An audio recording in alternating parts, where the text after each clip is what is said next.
અમદાવાદના science city 4 રસ્તા પર અંડરપાસ બનાવાયો. અહીં વાહનોની વધુ અવરજવરને કારણે ટ્રાફિક સમસ્યા સર્જાતી હતી. કેટલાક દિવસોથી અંડરબ્રિજ તૈયાર થઈ ગયો હતો, પરંતુ ચૂંટણીના કારણે નેતાઓ આ બ્રિજનું લોકાર્પણ કરતા નહોતા. બ્રિજ તૈયાર હોવા છતાં લોકો માટે ઉપયોગમાં આવતો નહોતો, જેથી વાહન ચાલકોએ જાતે જ આ બ્રિજને અવરજવર માટે ખુલ્લો મૂકી દીધો. વાહન ચાલકોએ જાતે જ સોલાથી ભાડજના બ્રિજનું લોકાર્પણ કરી નાખતા વાહન ચાલકોને મોટી રાહત મળી. કેટલાય દિવસોથી જનતા આ બ્રિજના લોકાર્પણની રાહમાં હતી, પરંતુ આચારસંહિતાને કારણે અંડરપાસ બનેલો હોવા છતાં તેનું લોકાર્પણ નહોતું થતું. હવે જનતાએ પોતે જ લોકાર્પણ કરી દેતા વાહન ચાલકો અવરજવર કરી રહ્યા છે. નેતાઓ લોકાર્પણ કરે તેની પહેલા જ જનતાએ છે તે અંડરપાસનું લોકાર્પણ છે તે કરી નાખ્યું છે. કારણ કે એક તરફ ચૂંટણીના બ્યુગલ વાગી ગયા છે, ત્યારે નેતાઓને આચારસંહિતા લાગુ પડે છે.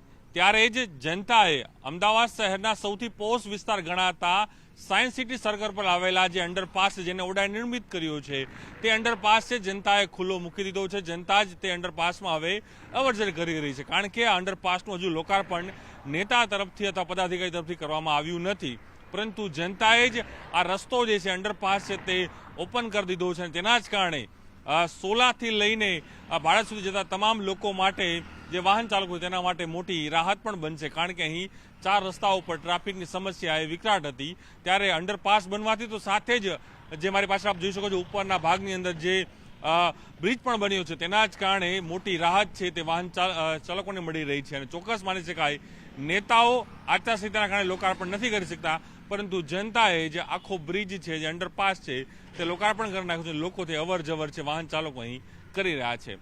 કેમેરા પર્સન મકવાણા સાથે પ્રણવ પટેલ, ન્યૂઝ 18 અમદાવાદ. અમદાવાદના સાયન્સ સિટી 4 રસ્તા પર અંડરપાસ બનાવાયો. અહીં વાહનોની વધુ અવરજવરને કારણે ટ્રાફિક સમસ્યા સર્જાતી હતી. કેટલાક દિવસોથી અંડરબ્રિજ તૈયાર થઈ ગયો હતો, પરંતુ ચૂંટણીના કારણે નેતાઓ આ બ્રિજનું લોકાર્પણ કરતા નહોતા. બ્રિજ તૈયાર હોવા છતાં લોકો માટે ઉપયોગમાં આવતો નહોતો, જેથી વાહન ચાલકોએ જાતે જ આ બ્રિજને અવરજવર માટે ખુલ્લો મૂકી દીધો. વાહન ચાલકોએ જાતે જ સોલાથી ભાડજના બ્રિજનું લોકાર્પણ કરી નાખતા વાહન ચાલકોને મોટી રાહત મળી. કેટલાય દિવસોથી જનતા આ બ્રિજના લોકાર્પણની રાહમાં હતી, પરંતુ આચારસંહિતાને કારણે અંડરપાસ બનેલો હોવા છતાં તેનું લોકાર્પણ નહોતું થતું. હવે જનતાએ પોતે જ લોકાર્પણ કરી દેતા વાહન ચાલકો અવરજવર કરી રહ્યા છે. નેતાઓ લોકાર્પણ કરે તેની પહેલા જ જનતાએ છે તે અંડરપાસનું લોકાર્પણ છે તે કરી નાખ્યું છે. કારણ કે એક તરફ ચૂંટણીના બ્યુગલ વાગી ગયા છે, ત્યારે નેતાઓને આચારસંહિતા લાગુ પડે છે.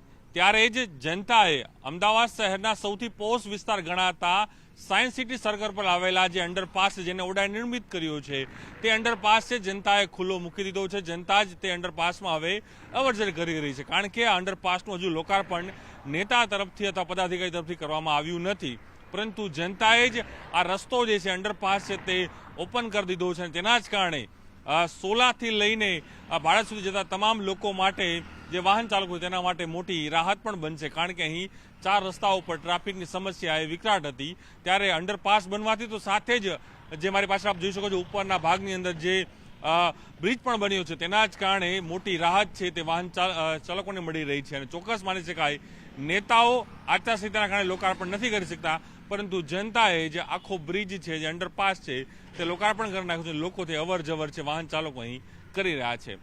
કેમેરા પર્સન મકવાણા સાથે પ્રણવ પટેલ, ન્યૂઝ 18 અમદાવાદ.